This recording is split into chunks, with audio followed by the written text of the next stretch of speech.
నా పేరు doctor M Jagapathi Raju. SRKR engineering కాలేజీలో నేను డైరెక్టర్గా పనిచేస్తున్నాను. నాకు వ్యవసాయం మీద మక్కువతో నాకు మాగోల్ అనే విలేజ్లో 12 acres ల్యాండ్ ఉంది. సో ఆ ల్యాండ్ని ఓన్లీ కన్వెన్షనల్ ప్యాడీయే కాకుండా కొంచెం వేరే వెరైటీగా పప్పాయి పండిందాం అనుకున్నాను. అనుకున్న తర్వాత దీన్ని ONBA మెథడ్లో పండిందాం అనుకున్నాను. ONBA అంటే organic nutritional balanced agriculture. So దాని నిమిత్తం మాగిన పశువుల పెంటని తీసుకుని దాంట్లో trichoderma viride, pseudomonas, phosphorus soluble bacteria, potassium soluble bacteria కలిపి దాన్ని 10 రోజులు బాగా నిల్వ ఉంచడం జరిగింది.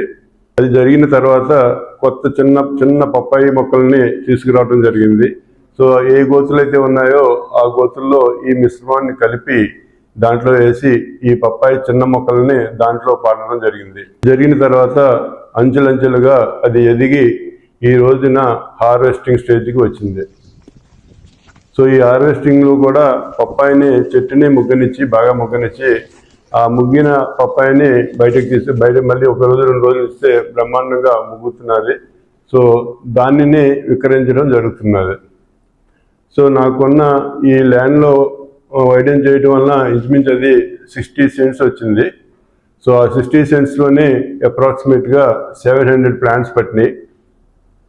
So almost each plant 50 kgs వస్తాయి అప్రాక్సిమేట్గా అనుకుంటున్నాను నేను. సో వస్తే డెఫినెట్గా ఇది కనుక సక్సెస్ అయితే మంచి లాభదాయకంగానే ఉంటుందని కూడా నేను భావిస్తున్నాను. సో నేను ఆర్గానిక్ పండించడం వలన హార్వెస్టింగ్ అంతా కూడా ఆర్గానిక్ మెథడ్ చెట్టుని ముగ్గిన కాయల్ని కూడా నేను విక్రయించడం జరుగుతున్నది.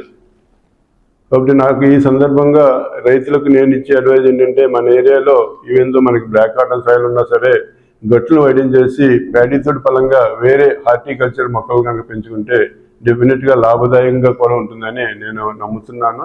నాకు ప్రాక్టికల్గా కూడా కనపడింది. So thank you very much.